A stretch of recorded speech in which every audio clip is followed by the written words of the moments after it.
آیت سن رہے ہو قل لا اسألکم علیہ اجرا الا المودۃ فی القربى آگے ومن یقترف حسنۃ جو ہماری بارگاہ میں نیکی لے کے آئے گا ہم اس کی نیکی میں اضافہ کرتے جائیں گے.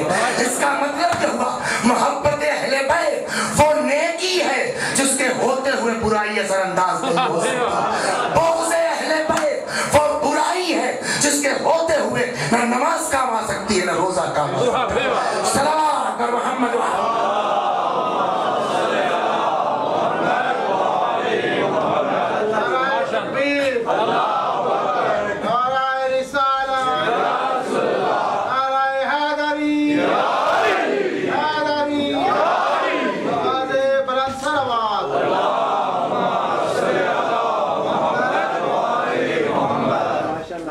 اور اب ایک بات اور بتا دیجیے آپ. حدیثوں میں بڑی گڑبڑ سڑبڑ ہے, اس میں کوئی شک نہیں ہے. ایسی گڑبڑ کی ہے لوگوں نے, وہ ایک الگ موضوع ہے. مثلا 10 کتاب اٹھائیے آپ, اس میں لکھا ہے جاء علی الی رسول اللہ, فلاں نے فلاں سے فلاں نے فلاں سے فلاں نے فلاں سے فلاں نے فلاں سے نقل کیا کہ علی آئے رسول اللہ کے پاس. 10 کتابوں میں حدیث ہے. ایک کتاب ایسی ہے, نام نہیں لوں گا میں, وہ جب اسی حدیث کو لکھتے ہیں تو کہتے ہیں جاء رجل الی رسول اللہ, ایک آدمی آیا رسول اللہ کے پاس. تاریخ میں ایسے لوگ بھی ہیں کہ حدیث لکھنے کا شوق ہے مگر اندر سے کیا کریں, لفظ علی سے چڑھو علی لکھ نہیں سکتے. یہ پورا موضوع ہے اور بزرگوں نے کام کیا اس پر کہ ان کو آپ پکڑ کے بیٹھیے کہ یہ کیا کیا لکھ رہے ہیں جناب بخاری صاحب, اور اسی روایت کو دوسروں نے کیسے لکھا انہوں نے کیسے لکھا. تو اس کا مطلب ہے کہ روایات میں گڑبڑ بھی ہے, ایسی گڑبڑ ہے. وہ خرید لیا اس نے مال زیادہ, اس نے مال زیادہ خرید لیا, بکی نہیں کہا. آئے کر لگے سر کچھ بتائیے, تو پھنس گیا, کیا کریں. ٹھیک ہے لے آنا, آج مسجد کے سامنے ٹھیلا لگا لینا. یہ کھڑے ہوئے نماز جمعہ کا خطبہ, مرد نے اپنے حبیب رسول خدا سے سنا کہ جو اکے کی پیاس مکے میں گئے. سنا نہیں سنا؟ اگر کسی نے 1 پوٹی پیاس کھائی 1 بالش جنت, 2 پوٹی کھائی 2 بالش, 3 پوٹی کھائی 3, ہے نا, وہ معلوم ہے باہر جو نکلے تو اس کی ساری دکان صاف ہو گئی. تو جہاں مقصد کے تحت روایت بیان ہو رہی ہو وہاں کیسے آپ طے کیجئے کہ واقعی روایت پیغمبر کی ہے. یہ واقعی روایت اہل بیت کی ہے, یہ واقعی روایت معصومین سلام اللہ علیہم اجمعین سے کتابوں میں ہے. ہم کیسے طے کریں؟ تو بہت سے اس کے نسخے ہیں کہ بھائی آپ راویوں کا سلسلہ دیکھیے یہاں سے لے کے وہاں تک, یہ کون صاحب ہے, یہ کون صاحب ہے, ان کا خاندان کیسا ہے, ان کے گھر والے کیسے ہیں, ان کے لیے لوگ کیا کہتے تھے اس زمانے میں, ان کے لیے لوگ. بڑی محنت کا کام ہے. ایک نے سارا سلسلہ درست ہے, آدمی بہت بڑا ہے صاحب, بہت بڑا, ساری دنیا جانتی, اس نے ایک روایت نقل کر دی. کیا ہم گروہ انبیاء نہ وارث بنتے ہیں نہ وارث بناتے ہیں, جو چھوڑ جائیں وہ صدقہ ہے. تو آدمی صاحب بڑا مشہور ہے, جس آدمی نے یہ روایت نقل کی تو بڑا مشہور صاحب, اس کا کیا کریں, اس کو کیسے انکار کر دیں؟ تو اہل بیت نے کہا دیکھو اس کا بھی طریقہ ہم بتاتے ہیں کہ چاہے جتنا بڑا آدمی روایت نقل کرے, روایت کو لے لو اور قرآن پر رکھو. اگر قرآن اس کے خلاف نہیں بول رہا ہے, اگر ایک لفظ بھی قرآن میں اس کے اگینسٹ سے مل جائے تو چاہے جتنا بڑا راوی ہو وہ جھوٹا ہو سکتا ہے, ہم قرآن کے خلاف نہیں بول سکتے.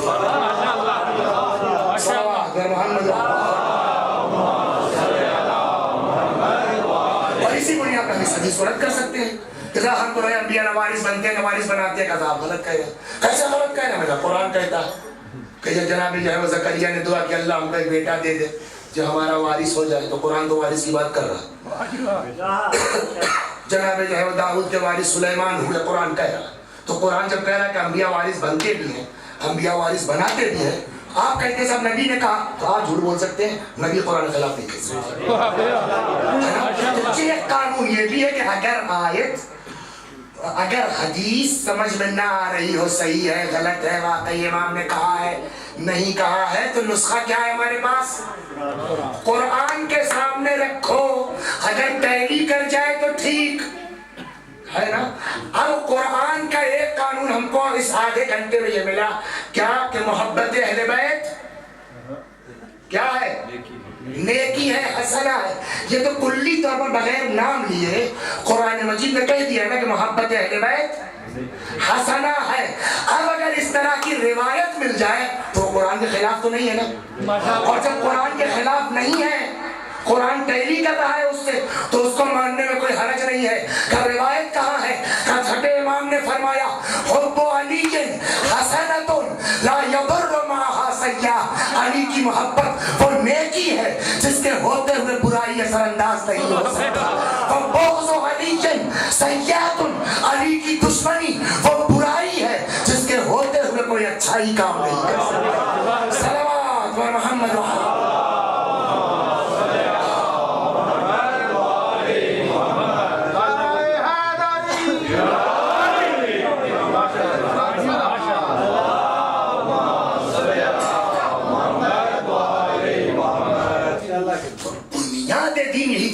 جو عرض کیا جا رہا ہے۔ آج الحمدللہ چھٹی منزل میں داخل ہو گئی کہ میرے بھائی نماز پڑھیے، روزہ رکھیے، عبادت کیجیے، مگر عشق اہل بیت کے ساتھ۔ بغیر عشق اہل بیت کے نہ نماز قبول ہے، نہ روزہ قبول ہے، نہ کوئی عبادت قبول ہے۔ اس کے پہلے میں روایتیں عرض کر چکا ہوں، لیکن اس کا دوسرا رخ بھی ہے۔ ماشاءاللہ اہل بیت ایک ہوتا ہے دعویٰ کرنا، کل بھی میں نے عرض کیا صاحب ہم آپ کے چاہنے والے ہیں، ہم آپ کے عاشق ہیں، اتنا کہنے سے تھوڑی چل جائے کام جب تک ادھر سے قبولیت کی سند نہ مل جائے۔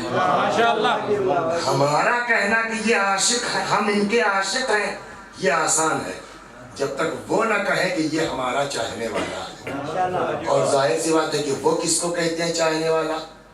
اس دن پرسوں نرسوں کب جناب مسلم کی شہادت جس دن پڑھی کہ ایک ہمارا ماضی تھا کہ جس زمانے میں شیعت کی پہچان کیا تھی؟ کثرت عبادت۔ تو اس کو شیعہ ہی نہیں کہہ سکتے جس کے یہاں کثرت عبادت نہ پائی جاتی ہو، کثرت نماز نہ پائی جاتی ہو، کثرت دعا نہ پائی جاتی ہو۔ عشق اہل بیت کا دعویٰ بغیر نماز کے، اس کا مطلب ہم اہل بیت کا مذاق اڑا رہے ہیں، اہل بیت کی محبت کا اعلان نہیں کر رہے ہیں۔ صلوات بر محمد۔ اس لیے کہ جن لوگوں نے سجدے کے عالم میں جو ہے وہ گلا کٹایا ہے، جن کی نمازوں کا عالم یہ تھا، اللہ امام امیر المومنین مولا علی بن ابی طالب سلام اللہ علیہ،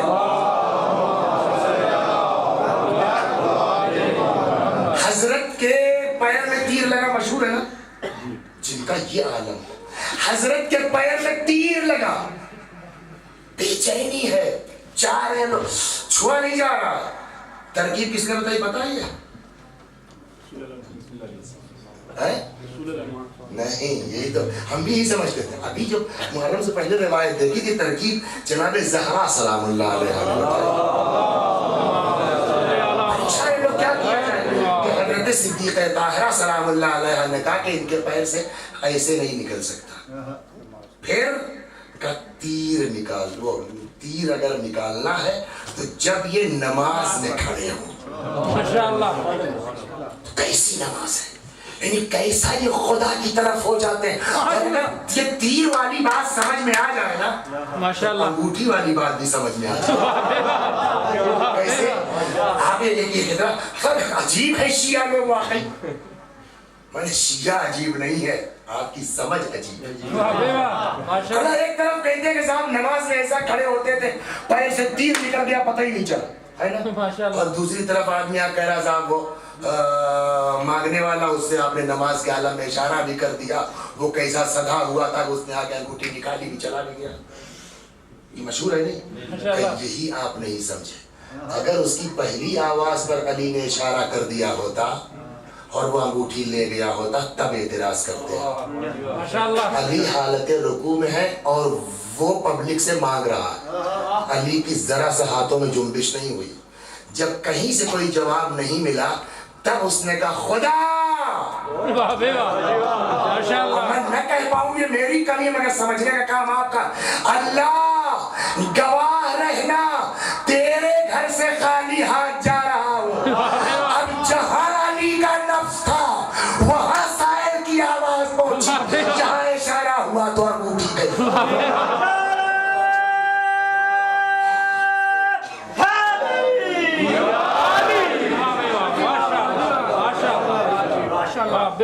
مسئلہ شیعوں کے عجیب نہیں ہے, مسئلہ آپ سوچنے میں تھوڑا سا عجیب ہے. ورنہ یہ ساری بات امام زین العابدین سلام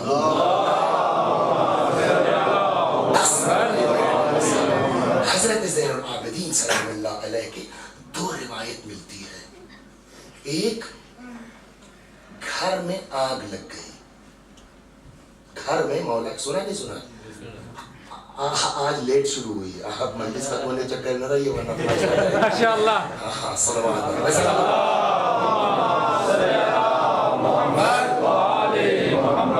چلو اگر آج تک کوئی بات ہے تو آج کے اندر ختم کروں گے ماشاءاللہ. صلوات محمد. گھر میں آگ لگ گئی. ایک روایت. دوسری روایت میں ہے کہ بیٹا حضرت کا گر گیا کنویں میں. تو پہلے والے میں تو یہ ہے جب بیٹا گر گیا تو پبلک نے امام کو نہیں پکارا, امام نماز میں تھے, لیکن شور ہو رہا, رسل آؤ یہ تو ہنگامہ, کنویں میں کوئی بچہ گر گیا ہے تو شور ہوگا نا. بچہ نکل آیا, امام نماز میں. جب نماز تمام ہوئی تو لوگوں نے کہا مولا آپ کا لڑکا کنویں میں اتنا شور ہوا, اچھا میں نے سنا ہی نہیں. دوسری روایت جو ہے کہ امام کے گھر میں آگ لگی, آگ, اور ہمارے اور آپ کے چوتھے امام نماز میں ہے. پہلے والے میں پکارا نہیں, شور ہو رہا. دوسرے والے میں روایت کہتی ہے کہ پبلک نے پکارا, یبن رسول اللہ النار, یبن رسول اللہ النار, یبن رسول اللہ النار. فرزند پیغمبر آگ لگی ہے, فرزند پیغمبر آگ لگی ہے, اور امام ہے نماز پڑھ رہا ہے. نماز جب ختم ہوئی تو لوگوں نے کہا مولا اتنا پکارا آپ کو. حضرت نے فرمایا واقعی نہیں توجہ کی, میں نے سن سکتا ہے, سمجھ میں آ سکتی ہے عام چھوٹے ہم جیسے بھیجے والوں کی. مولا اتنا پکارا آپ نے سنا, نہیں سنا میں نے. آخرش کسی نے کہہ دیا آخر کیا وجہ تھی کہ نہیں سنا آپ نے. حضرت نے فرمایا جہنم کی آنکھ. یہ معصوم ہے. یہ وقتاً فوقتاً جس طرح کے جملے کہتے ہیں تاکہ ہم کو ہوش میں لائیں کہ تم جس کی محبت کے دعوے دار ہو, غور کرو وہ خدا سے کتنا قریب ہے. یہ تو طے بات ہے, یہ تو پکی بات ہے کہ دنیا میں کوئی آدمی بھی نجات نہیں پا سکتا بغیر اہل بیت کی شفاعت کے. ہے نا, پکی بات ہے, اس سے کوئی انکار نہیں کر سکتا. لیکن اس کی گارنٹی ہمارے پاس ہے کہ اہل بیت ہماری شفاعت کریں گے ضرور. اگر اسی گارنٹی ہے بسم اللہ, ختم ہو گئی بات. لیکن جب انہوں نے خود کہہ دیا کہ ہاں ہے میرے اختیار میں لیکن میں نہیں کروں گا, تو ہم کیا کر لیں گے. کہا کیا کہا ہے اہل بیت نے؟ ہم نے کہا کچھ جگہیں ایسی ہیں کہ جہاں چھٹے امام سے بھی روایت ہے, ماشاءاللہ چوتھے امام سے بھی روایت ہے کہ بھئی یہ بات پکی سن لو بھیا کہ میں ایسے آدمی کی تو شفاعت نہیں کروں گا. وہ کون ہے جس کے لیے چھٹے امام نے بھی کہا کہ ہم نہیں کریں گے, چوتھے امام نے بھی کہا کہ ہم تو نہیں کریں گے, چاہے جو کرو تم لوگ. تارک الصلاۃ کا لفظ نہیں ہے, لفظ جانتے ہیں, لا ینال شفاعتی من استخف بالصلاۃ. ہماری شفاعت اس تک نہیں پہنچ سکتی جو نماز کو ہلکا سمجھتا ہو. صلوات بر محمد.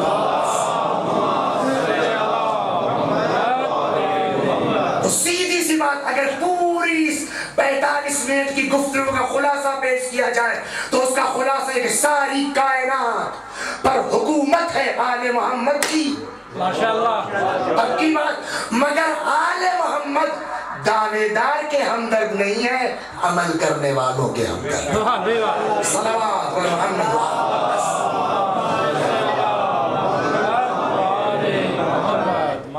مجلس تمام ہو گئی اور آپ آئیے دیکھیے کہ عشق اہل بیت دعویٰ ایک الگ چیز ہوتی ہے اور محبت ایک الگ چیز ہوتی ہے. دعویٰ جہاں ہے فقط وہاں ذرا سی آفت آئی آدمی پیچھے ہٹ جاتا ہے, لیکن جہاں محبت ہے اللہ اکبر اللہ اکبر. زہیر اور سعید نام سنا ہے نا؟ زہیر اور سعید کا جوان آدمی, فطرت کیا ہے, سامنے سے ایک ڈھیلا ہے ایک پتھر آئے آدمی پیچھے ہٹ جاتا ہے, لیکن زہیر اور سعید نے اپنی فطرت بدل دی. روایت کہتی ہے کہ امام حسین کے سامنے کھڑے ہو گئے دونوں سینہ سپر ہو کے, ادھر امام سلام اللہ علیہ نماز پڑھ رہے ہیں, اگر کوئی تیر ادھر ادھر سے بھی آ رہا ہے تو یہ زہیر اور سعید بڑھ کے اپنا سینہ لگا دیتے تھے کہ میرے سینے پہ تیر آ جائے امام علیہ السلام کو نہ لگنے والا. زہیر اور سعید تو پھر بھی جوان ہے, زہیر اور سعید تو پھر بھی جوان ہے. بچے کی سنیں گے آپ, آج 2 بچوں کا, ایک تو ان لوگوں نے بھی کہا ہے اور اسی سے ملا کر کے جو میری نیت دونوں کو ملا دیتا ہوں میں. مسلم ابن اوسجا, حضرت مسلم کربلا میں تھے, گئے ہیں میدان جنگ میں, لڑتے لڑتے روایت کہتی جو گھوڑے سے گرے تو امام حسین علیہ السلام حبیب کے ساتھ, حبیب سے پہلے گویا کہ اس کا مطلب یہ ہوا کہ جناب مسلم کی شہادت پہلے ہے حضرت حبیب سے. حضرت سید الشہداء حبیب کے ساتھ آئے مسلم کے سرہانے. مسلم کا آخری وقت ہے مسلم نے اوسجا کا. جناب حبیب نے کہا مسلم جہاں جا رہے ہو پیچھے پیچھے میں بھی آ رہا ہوں, اگر مجھ کو یقین ہوتا کہ زندہ رہوں گا تو تم سے کہتا کہ کچھ وصیت کر جاؤ, لیکن کیا کہوں تم سے وصیت کے لیے, اس لیے کہ جہاں تم جا رہے ہو پیچھے پیچھے میں بھی آ رہا ہوں. تاریخ کہتی آخری وقت تھا, بمشکل تمام مسلم نے ہاتھ اٹھایا اور اس طرح سے انگلی سے اشارہ کیا امام حسین کی طرف اور فرمایا حبیب اوصی کا بہذا, وصیت ہے مگر ان کے لیے ہے. اس کربلا میں مسلم کی بیوی بھی تھی, مسلم کا بیٹا بھی تھا. کیا مسلم نہیں کہہ سکتے تھے جتنی دیر زندہ رہنا میرے بیوی بچوں کا خیال رکھنا, لیکن اگر وصیت ہے تو صرف ان کے لیے, یعنی حبیب مرتے مر جانا مگر دامن امامت سے ہاتھ کوتاہ نہ ہونے پائے. مسلم کی روح نکل گئی, آگے سنیے, مسلم کی روح نکل گئی. امام حسین علیہ السلام پلٹنا چاہتے ہیں کہ اتنے میں خیمے کا پردہ اٹھا, ایک لڑکا 10 سال 11 سال نہیں معلوم 12 سال, ہر روایت کہتی اتنا کم سن تھا کہ جو کمر میں تلوار بندھی تھی نا, جب تیزی کے ساتھ بھاگ رہا تھا تو وہ تلوار زمین پر نشان بناتی جا رہی تھی. آپ غور کر رہے ہیں, امام حسین سلام اللہ علیہ کی نظر پڑی, عجیب کیفیت ہوئی. یہاں وہی وہ جگہ کہ کون بتائے گا کہ قلب حضرت سید الشہداء کہ اب کیا کیفیت اس بچے کو دیکھ کر کے. امام نے فرمایا یہ بچہ کون ہے, مجھ میرے پاس لایا جائے. بچہ آیا, حضرت نے کہا بیٹا تم کس کے فرزند ہو؟ بقول ہمارے استاد کے مرحوم فرماتے تھے کہ کاش بچہ کہہ دیتا میں مسلم کا بیٹا ہوں تو شاید امام کو اتنی تکلیف نہ ہوتی جتنی بچے کے جواب سے ہوئی ہے. بچے کا جواب کیا ہے؟ کہتے ہیں کہ بچے نے ایک مرتبہ گھور کے باپ کے لاشے کو دیکھا. یہ معمولی چیز ہے, پڑھنا بہت آسان ہے, سننا 10-11 سال کا بچہ اس کے باپ کا لاشا زخموں سے چور پڑا ہو برداشت کرنا آسان کام ہے. کہتے ہیں مطلب گھور کے اس نے باپ کے لاشے کو دیکھا, سر اٹھایا, مولا آقا جس مرد مجاہد کا یہ جنازہ ہے میں اسی کا بیٹا ہوں, میں اسی کا فرزند ہوں. امام کا دل بھر آیا, فرمایا میرے لال واپس چلے جاؤ, تیری ماں کے لیے تیرے باپ کا غم کافی ہے. جیسے ہی حضرت نے یہ فقرہ کا سر اٹھایا امام کی طرف, کہتا جی مولا میری ماں کے لیے میرے باپ کا غم کافی ہے, اور یہ سر پر پگڑی امائی نے تو باندھی ہے, یہ کمر میں تلوار امائی نے تو لگائی ہے, یہ میدان میں سجا کے میری ماہی نے تو مجھ کو بھیجا ہے. ادھر بیٹا جواب دے رہا تھا, ادھر پشت خیمہ سے آواز آئی مولا مسلم نے اپنی قربانی دی ہے, یہ میرا ہدیہ ہے, اسے رد نہ کیجیے. اللہ اکبر. آپ سوچ سکتے ہیں کہ جب عام انسان مسلم ابن اوسجہ کہا کہ کوفے کے رہنے والے ہیں، خاندان کے بھی نہیں ہے، مدینے کے بھی نہیں، کوفے کے رہنے والے ہیں۔ جب مسلم کے 10-11 سال کے بچے میں اتنا جذبہ ہے حمایت امام کا، تو آپ بتائیں جو سگا بھتیجا ہو، عمر کیا ہے اس بھتیجے کی؟ وہ بھی چھوٹا ہے، وہ بھی کم سے 13 سال۔ حضرت قاسم سلام اللہ علیہ کہ عمر جو تاریخ لکھتی وہ کتنی؟ 13 سال۔ 13 سال کون سی عمر ہے؟ اب بار بار آ رہے ہیں، ادھر سے ماں کہتی جاؤ، آتے ہیں چچا میدان میں جانے کی اجازت نہیں،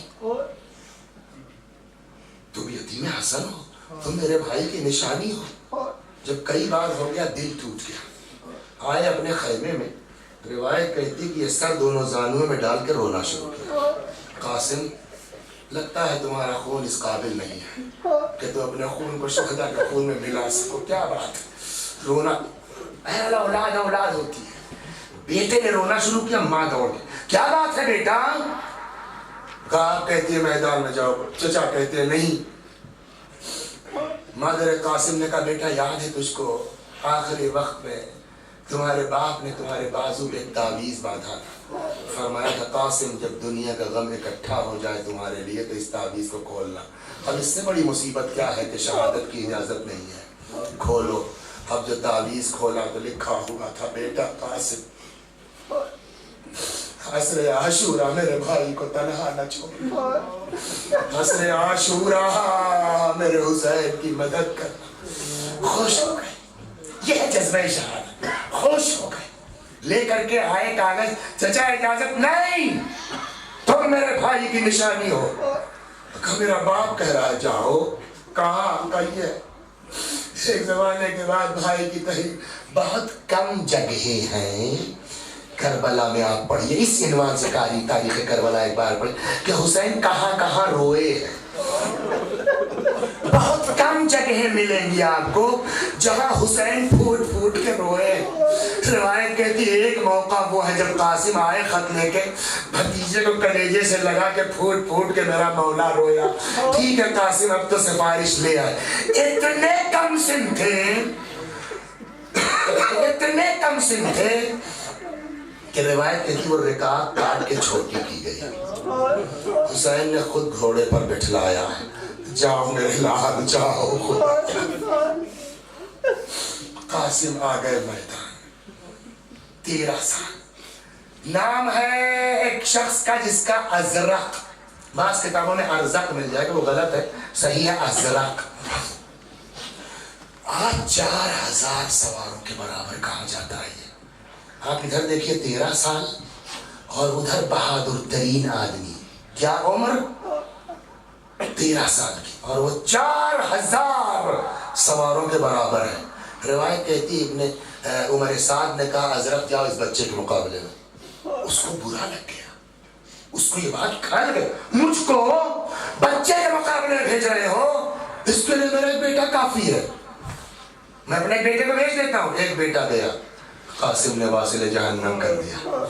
دوسرا بیٹا گیا، قاسم نے واصل جہنم۔ یہ دیکھیے جناب قاسم ہو، جناب عباس ہو، جناب علی اکبر، ان کی شجاعتیں ہیں کربلا میں، لیکن ان کی ایک مظلومی یہ بھی ہے کہ علی کی شجاعت پڑھتے ہیں آپ تو نعرہ حیدری لگتا ہے، واہ واہ ہوتی ہے، لیکن یہ ایسے مظلوم ہے کہ ان کی بہادری کہاں پڑھی جائے، ان کی شجاعت کہاں پڑھی جائے۔ 4 بیٹے ازرق شامی کے، 4 بیٹوں کو قاسم ابن الحسن نے جو ہے وہ واصل جہنم کر دیا۔ آپ سوچ رہے ہیں کہ اس ازرق کے غصے کا عالم کیا ہوگا؟ 13 سال کا بچہ 4 بیٹوں کو میرے مار دیا۔ کہتے ہیں مارے غصے کے اب وہ نکلا، کہتا اگر میں نے اس جوان کا داغ اس کی ماں کے سینے پہ نہ رکھا تو میرا نام بھی ازرق نہیں ہے۔ روایت کہتی ہے ایک مرتبہ حسین کا ہاتھ بلند ہو گیا، بی بی زینب نے پوچھا بھیا کیا کرے، ازرق آ رہا میرے بچے کے مقابلے۔ لیکن آپ کو بتاؤں کیا ہوا؟